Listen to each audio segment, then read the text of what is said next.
and gentlemen, welcome back to another video today. Week 1 of college football is finally here. We have some really good matchups this weekend. We have a lot of ranked teams playing FCS teams. Those are kind of letdowns. They're going to be blowouts. But there's 3 really competitive, close rivalry to games that we have for week 1. The game that we're going to be concentrating on today is our University of Florida versus our Miami Hurricanes week 1 matchup. This is an in-state rivalry, one of the best rivalries in college football, and it's not one that we get too often. They don't play each other every year. They play basically every 4 or 5 years, so when they do play, it's a really big deal.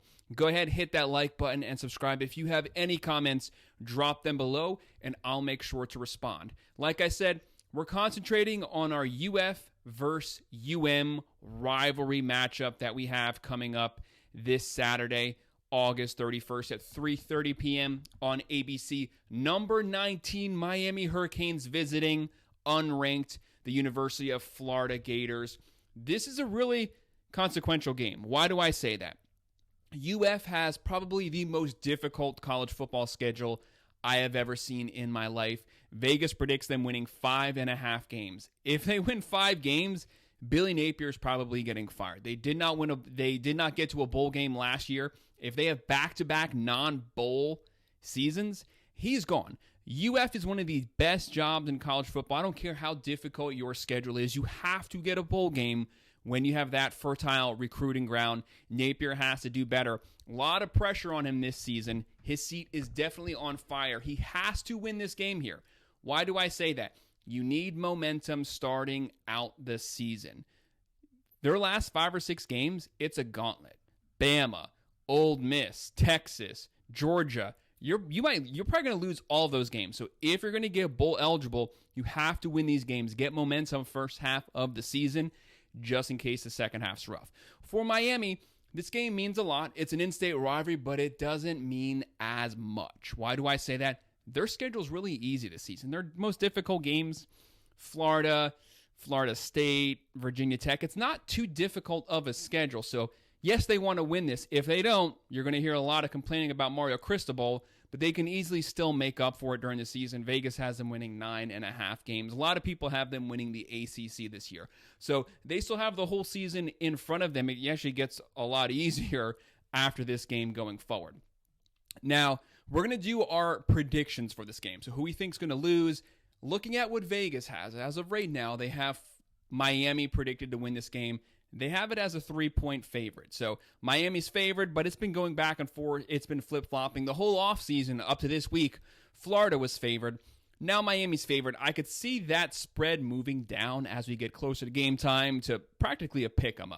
1.5 point favorite, and the over-under is 54.5. Even though Miami's favored, looking at the ESPN prediction here, Florida has a 57.6 chance to win this game. So the underdog is actually the favored team statistically to win this game. Looking at their stats from last year, Miami averaged 31.5 points a game, Florida 28.4. The big difference is on defense. Miami gave up 22.8 points a game. Florida an atrocious 27.6 points a game.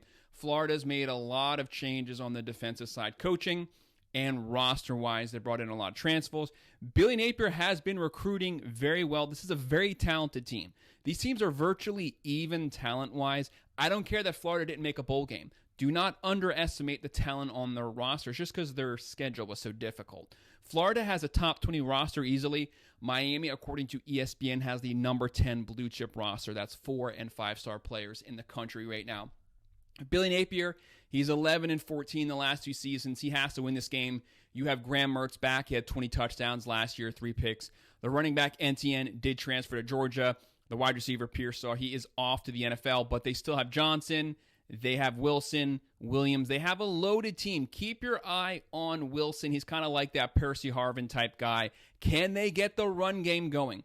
The way for Florida to win this game is if they get a push up front on the offensive line. They have to be able to run the ball. I don't envision Graham Mertz picking apart. Can he have a decent passing game? Yes, but he's going to have time. Miami's defensive line is one of the best in the country, easily a top 10. They're going to get pressure, They're going to be sacking, getting hits after the throw. They're going to put a lot of pressure on Mertz.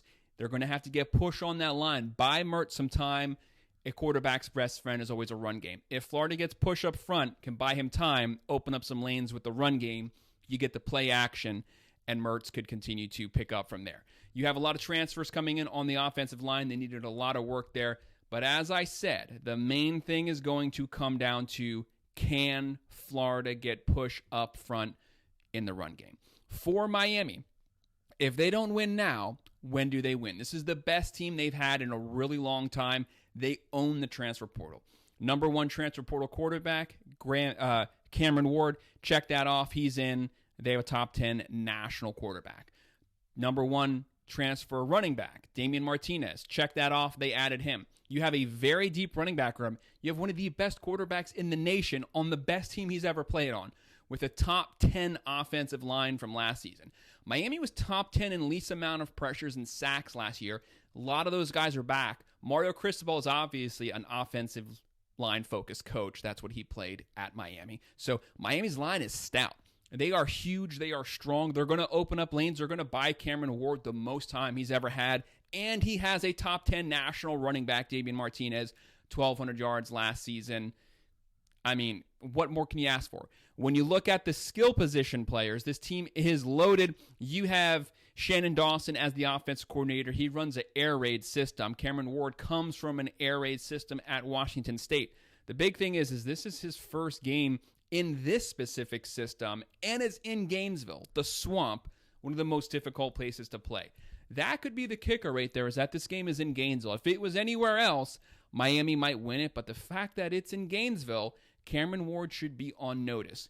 He's played in tough places before. He's played at Oregon. He's played at Washington.